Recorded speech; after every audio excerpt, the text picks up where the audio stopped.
C'est la deuxième édition que l'Amicale des femmes de la CDC organise et avec l'appui du directeur général, ils nous ont fait ce don-là que je magnifie beaucoup parce que c'est un soutien à l'endroit des femmes qui sont démunies et qui sont touchées par cette maladie. Et aujourd'hui, quel est le bilan que vous faites par rapport à cette campagne que vous avez menée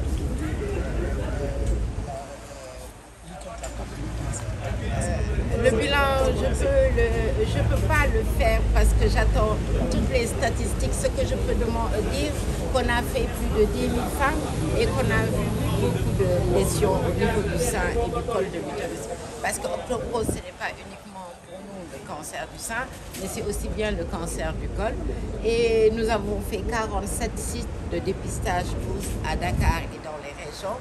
Et nous avons plus de 800 anomalies au niveau du sein et plus de 800 anomalies au niveau du col. Avec aussi, pour le sein, on a environ 300 suspicions de cancer du sein et plus de 150 suspicions de cancer du col. À travers cette initiative de la CDC, oui, je lance un plaidoyer à tous les Sénégalais, à toutes les entreprises, à tous les services, aussi bien publics que privés, d'accompagner la Ligue sénégalaise contre le cancer à accompagner les malades du cancer parce que le cancer, c'est une maladie à soins coûteux. Il faut aux alentours de 2 500 000 minimum pour soigner un cancer et les malades traversent énormément de problèmes. Déjà, le diagnostic du cancer est aux alentours de 500 000. Donc, quand on n'a pas les moyens, quand on a un mari qui est smicard, qu'on veuille faire un diagnostic du cancer, c'est assez douloureux et quand on a beaucoup d'enfants. Donc, ce sont des familles qui sont ruinées, qui seront ruinées par cette maladie. Heureusement que nous avons compris, la Ligue sénégalaise a compris très tôt. C'est bien de faire la sensibilisation, c'est bien de dépister, mais aussi ce qui est important, de traiter, d'accompagner ces femmes qui ont le cancer. Voilà, maa ngi fii tey maa ngi tudd docteur Fatma Guenoune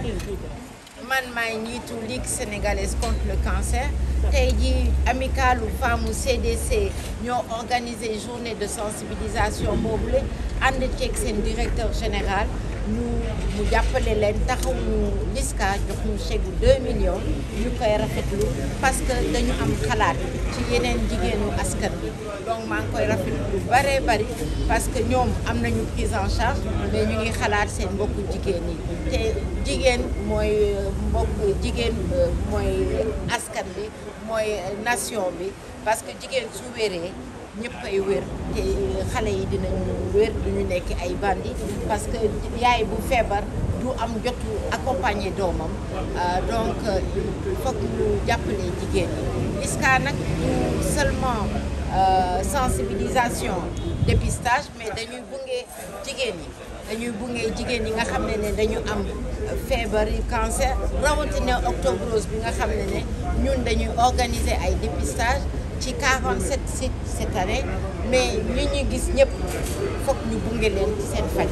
te li gën a tuuti ci bunge bi 3 millions la environ par femme donc LISCA dina dépenser 25 millions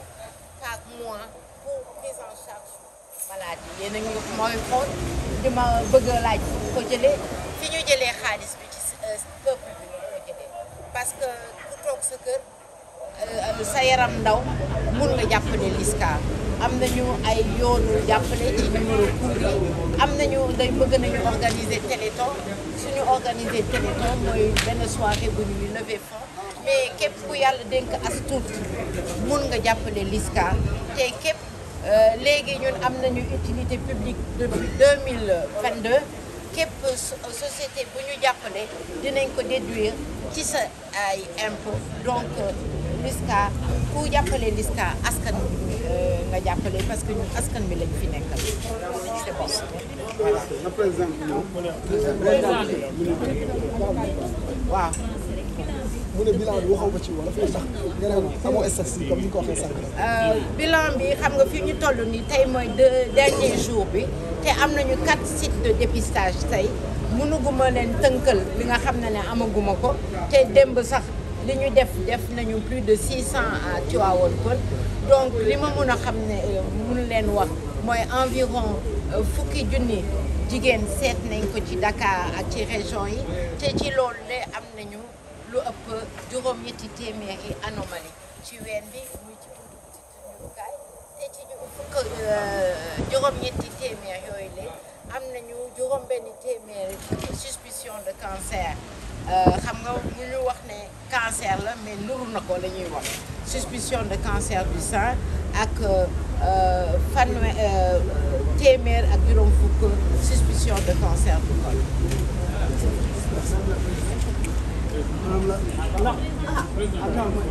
après la moom pareegul de nee